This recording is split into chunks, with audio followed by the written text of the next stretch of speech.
Зэнга аудио Монгол хүний оюунд хөрөнгө оруулъя. Зохиогч Гүр азрын оюут сэцэн. Өгүүлэгч Төмөн Дэлгэрийн өөдөө. Усан үзмийн улирал. Роман. Хэвлэлийн эхийг Соёмб принтинг компанид хэвлэж M Galaxy Studios таны сонорт хүргэж байна. 1-р хэсэг.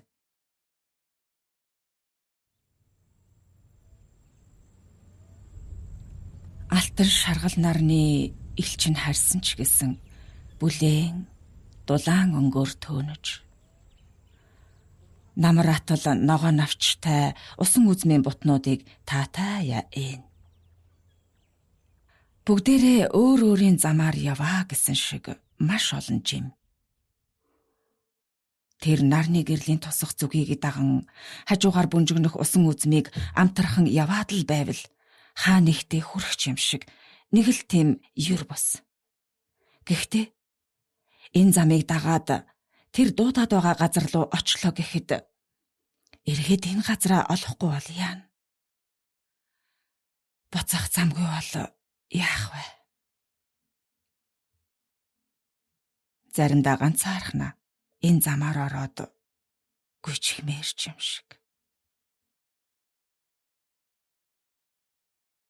Байгаль дэлхий хүртэл өөрт байдаг хамгийн сайхан, хамгийн дэгжин өнгөлөг хүрмээ өмсчхөөд жилийн энэ л улирлыг ганцхан түүнийг хүсэмжлэн тэр нэг гайхамшигт амтыг л хүлээх мэт. Нарны гэрэлд шимшүүсэн гэрэлтэн харагдаж юу юуг задрах гэж байгаа мэт булцайн зүлхийн бүнжигнөх тэр усан үзмийн дотор гайхамшигт ундааны ох байдагт л хамаг учир оршиж байгаа хэрэгэлтэй.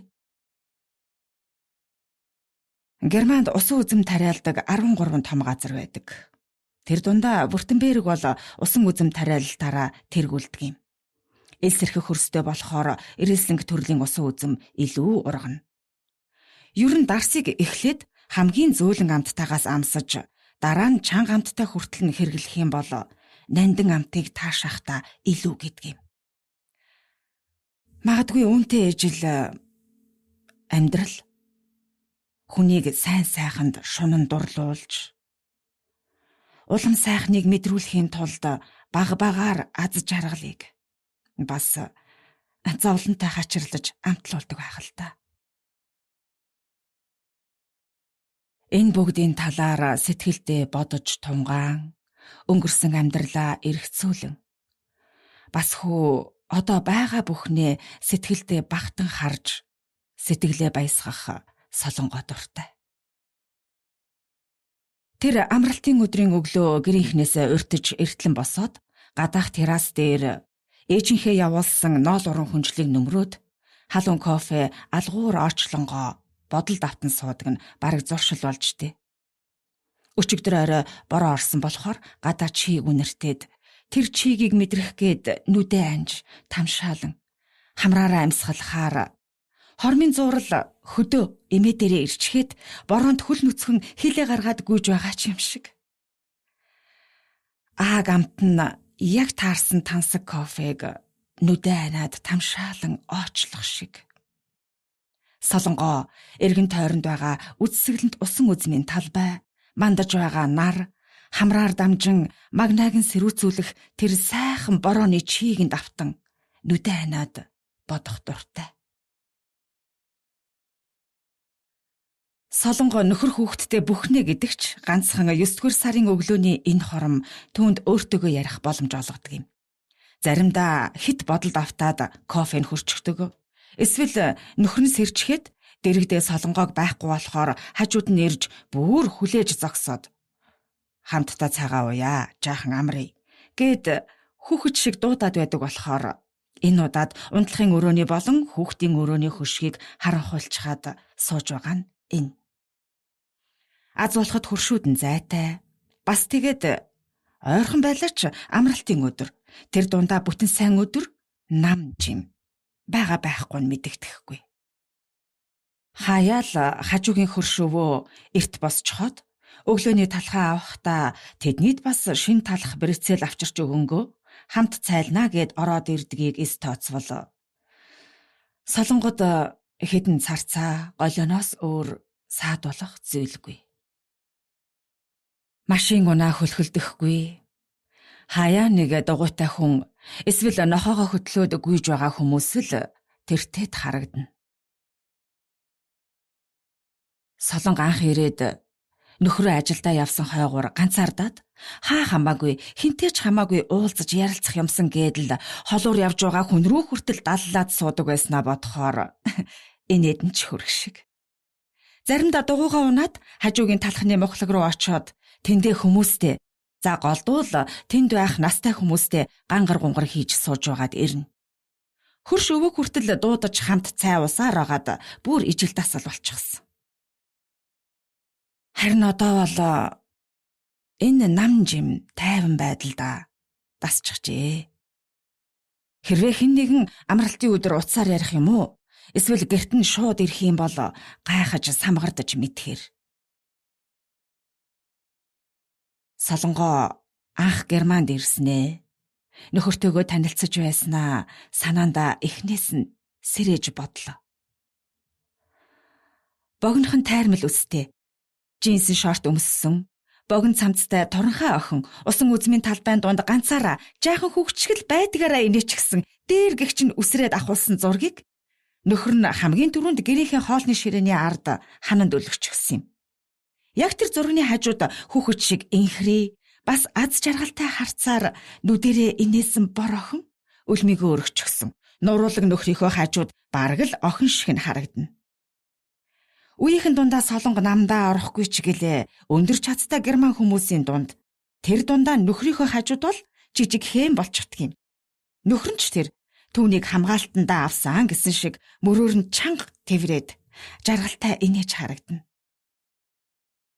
Энэ зургнууд түүний бодож байсан дурсамжтай нь яв цав уялдаж байсан болохоор цааш лавшруулан хананд өлгөөтэй бусад зургнуудыг харлаа.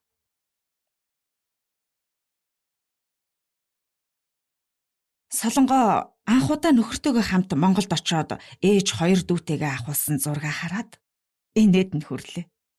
Тэр зурган дээр бүгдээрээ Монгол дээл өмсчихсэн. Нөхөр нь их л тухгүй байгаа бололтой байвч Солонгийн гэр бүлийн нэг гишүүн нь болж Монгол хүн шиг харагдах гэж их хичээсэн нь илт. Солонго ээжигээ илүү онцолж харлаа. Зурагчин ээжийг нь фотошопоор хит янзалчихж, ув улаан уралтай, шүүвгэр царайтай, бас байгаагаасаа хамаагүй туранхай гарчихсан болохоор энэ зураг ганцхан ээжд нь л их таалагдсан санагдана. Тэгээд цаг тулчихсан байсан болохоор энэ зургаал аваад ирсэн л дээ. Харин одоо бодоход тэр үед зургаа ахуулж амжаад шинэ хүргэнтэй тэр дундаа гадаад хүргэнтэй болсон гэр бүлийнхэн нь баг зэрэг сандарсан, хүндэлсэн байдал, нөгөө талаас нөхрийнх нь балмагдсан, бас хайр дүүрэн төрх. Түүх болоод үлдсэн нь сайхан байлаа. Яг энэ зургийн хажууд Солонгийн хурмын зураг, тэгэд хүүгийнх нь нялхын зураг. Ер нь ихэвчлэн л түүний зургнууд байх юм. Миний хүү чинь жаахан байж тээ. Одоо ч Монгол явбал ай даахтагаа да гэж хайрлан бодлоо. Одоо ч Монгол явбал улам олуулаа зураг авах байх та гэж догдлон бодохоор гэрээ санаад байгаа сэтгэл нь дэврээд болдогсон бол зүүн уулыг даваатлахгүй ч хэмээр санагдана. Солонго дандаа л ширтэж суудаг мөртлөө урд өмнө үзэж байгаагүй зургнуудаа одоо л анх удаага үзэж байгаа юм шиг их л бодролтой наргагүй нэг бүрчлэн ширтсээр. Хананд Солонгыг хурмаа хийж байхад найз Сэржээгийн бэлэглэж байсан Чингисийн зурагтай том хивс өлгөөстэй. Хажууд нь түүний дүү Бороогийн зорж бэлэг барьсан. Миний алтан шатар. Ингээд нөхрийнх нь амиа тавьдаг шатар. Бас тэгээд жижигээс том хүртэл уралсан 3 ч морин хуур байх юм. Нөхөр нь цахимаар морин хуурын хичээл авчихад хэдэн сар ямар нэгэн хөг олох гээд байгаа янзтай чихэнд чиртэй ая тоглоод түүндээ өөрөө жигтэйхэн баярлаж хөөрөөд байсныг нь бодохоор Инээдч хүрэх шиг. Хайрч хүрэх шиг. Хэрвээ манай гэрээг дотроос нь гадагшаа усан үзмийн талбай руу биш, гаднаас нь дотогшоо ингээд харвал яг л Монгол айл шиг юм. Энэ нь тэгээд өөрийнх нь биш нөхрийнх нь хүсэл. Гэд бодохоор хөөрхөн юм шиг. Солонгийн нөхөр Монгол явах болгондоо л нэг юм чирээд ирнэ. Тэгээд бас болоогүй. Монголоос ирэх хүний сураг гарвал Чингис арх захаарай гэд ихэд аминчлна. Тэгээд Монголоос ирсэн Чингис архиа нандинаад.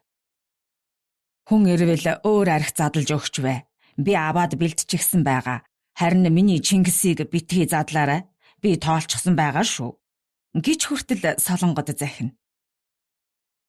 Солонгийн нөхөр түүнээс яг 10 насаар ах. Бас солонгоо уугийн овргүй хүүхэд шиг харагддаг болохоор заримдаа тэр хоёрыг ах дүү хоёр гэж эндүрмээр.